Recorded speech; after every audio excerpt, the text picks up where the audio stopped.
역사적 실체라는 제목으로 말씀드리겠습니다. 그러니까 세 번째 이유는 역사적 실체라는 거예요. 역사적 실체. 종교단체가. 그러니까 특정 종교가 그렇다는 겁니다. 종교의 역사를 보자. 유대교는 3200년, 불교 2500년, 기독교 2000년, 이슬람교 1500년이다. 현대 문명이 있게 한 고대 문명 시절부터 종교는 있어 왔다. 그 장구한 세월을 살아남았다면 그 종교를 추종하는 사람들에게 많은 인센티브를 지불한 것은 사실이다. 그렇다면 사람들은 내가 속한 이 종교가 뭔가 있기는 있을 것이다. 그렇지 않고서야 어찌 그 오랜 세월 동안 그 많은 사람들이 따랐을까? 그런 면에서 이 종교는 진리이든지 최소한 진리에 가까운 것일 게다 라고 안심하게 되는 것이다. 실제로 이슬람 국가라고 일컬어지는 사우디아라비아, 이란, 이라크 등에선 국민 90% 이상이 무슬림이다. 무슬림은 이슬람교인이죠. 중세시대 동안 종교라고 하면 기독교이지 다른 종교는 있을 수 없었다. 신라 1000년과 고려 500년 동안 불교는 사람들의 정신적 지주였다. 조선 500년 동안 유교는 일상생활의 도리이자 출세의 근간이었다.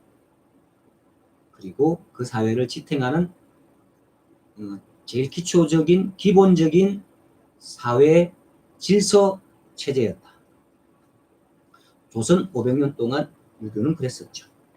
조선시대 개화기부터 대한민국 정부 60년은 어쨌든 기독교인들의 영향이 매우 컸다.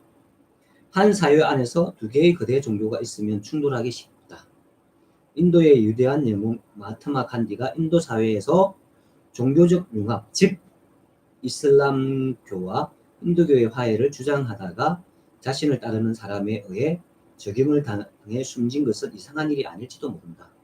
왜냐하면 종교 부분을 통합하려고 하고 화해시키려고 하니까 그게 있을 수 없었던 일이었던 거죠. 그래서 자신의 종교를 가진 사람, 그러니까 말하자면 힌두교죠. 힌두교를 가진 자신의 신자에게 죽었어요. 왜? 그 신자는 간디가 우리의 종교를 희석시키고 짬뽕시켜서 핵심을 무너뜨리고 우리의 종교를 무너뜨리기 때문에 나는 저를 존경하지만 우리의 종교를 살려야 되는 마당에 서 있다면 나는 기꺼이 그를 죽일 것이다 하고 죽인 거죠. 어쨌든 네, 이렇습니다. 한 사회 안에서 두 개의 거대 종교가 있을 수 없기 때문에 이런 일이 생기는 거죠. 그들에게는 자신이 속한 종교가 진리이고 옳아야 했는데 다른 종교가 융성하면 자신의 안정이 위협받는다고 생각했을 것이다. 그들에게 있어서 진리의 정당성을 보장받는 것은 옳고 그름의 문제라기보다 추종 세력의 많고 적음의 문제이다. 다시 한번 말씀드릴까요?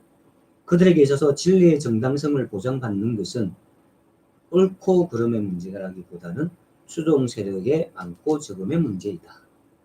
네. 이렇게 얘기하지 않겠지만 그 심리에는 그 깊은 무의식에는 그런 심리가 깔려있다는 것이고 네, 그런 심리가 작용한다는 것입니다.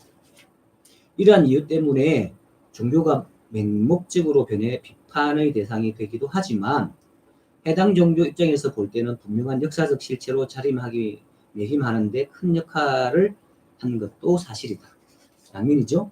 맹목적으로 변하는 지점이기도 하지만 또는 그렇기 때문에 숫자가 많아지고 그래서 역사적 실체로 자리 잡는 계기이기도 한 거죠. 하여튼 그들은 아주 단순한 논리인 하늘에 두 개의 태양이 있을 수 없다는 것을 신봉하고 있었다. 이런 이유로 종교 간의 갈등과 전쟁이 끊이지 않으면서도 실제로는 서로를 존재하게 하는 힘이기도 한다. 아이러니하죠? 서로 견제하고 핍박하고 이러니까 한쪽이 죽고 한쪽만 살아야 되는데 사실은 서로를 살게 하는 원동력이 되는 거죠. 대표적으로 이슬람과 기독교 서로 그렇게 많이 죽이고 싸웠죠. 십자군 전쟁에서도 싸웠죠. 그런데 오히려 그런 전쟁들이나 그런 일들이 생기면 내부적으로 결속을 하니까 이슬람 사회는 더 결속해서 더 커지고 기독교 사회는 더 결속해서 또 커진다는 것이죠. 그러니까 서로 적인데 또 다르게 보면 공생하는 거죠. 그런 서로를 견제함으로써 기독교보다 후대에 일어난 이슬람교가 이만큼 융성한 이유 중 결정적인 요소가 있다면 바로 기독교를 지향하는 서구 문명에 대한 반대 세력의 규합과 끊임없는 투쟁 때문일 것이다. 이해가 되시죠? 기독교보다 더 기독교보다 더 500년 뒤에 생겼던 이 이슬람도 타겟을 기독교로 삼고 기독교의 어떤 그런 것을 계속 공격하면서 자신들끼리 똘똘 뭉치는 그런 메커니즘들을 계속 만들어 오다 보니 똘똘 뭉쳐서 계속 커 나갔다는 거죠. 네. 이것은 기독교 입장에서도 마찬가지고 역사적으로 이슬람 세력의 융성을 저지해보는 제 시대 사람들은 십자군 전쟁이 그 대표적인 예라 할 것이다. 물론 십자군 전쟁이 실패로 끝났다고 보는 견해가 많지만 그러한 전쟁들을 통해서 사회에 내재해 있던 기독교 세력의 힘의 결집을 일구어내어 그것을 확인했던 자리이기도 하다. 종교가 한 사회를 통합하고 결집하는 도구로서의 역할을 해낸 경우라고 할 것이다.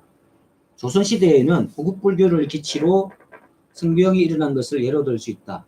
한 특정 종교가 당대 사람들의 마음을 결집시키고 힘을 발휘하는데 큰 힘을 발휘한 예는 이처럼 역사에서 수없이 많다. 결국 사람들의 본성이 근본적으로 달라지지 않는 한 달라지지도 않을 것이고 사실은 달라질 이유도 없겠지만은 종교는 앞으로도 계속해서 역사적 실체로 자리 잡게 될 것이 분명하다. 네.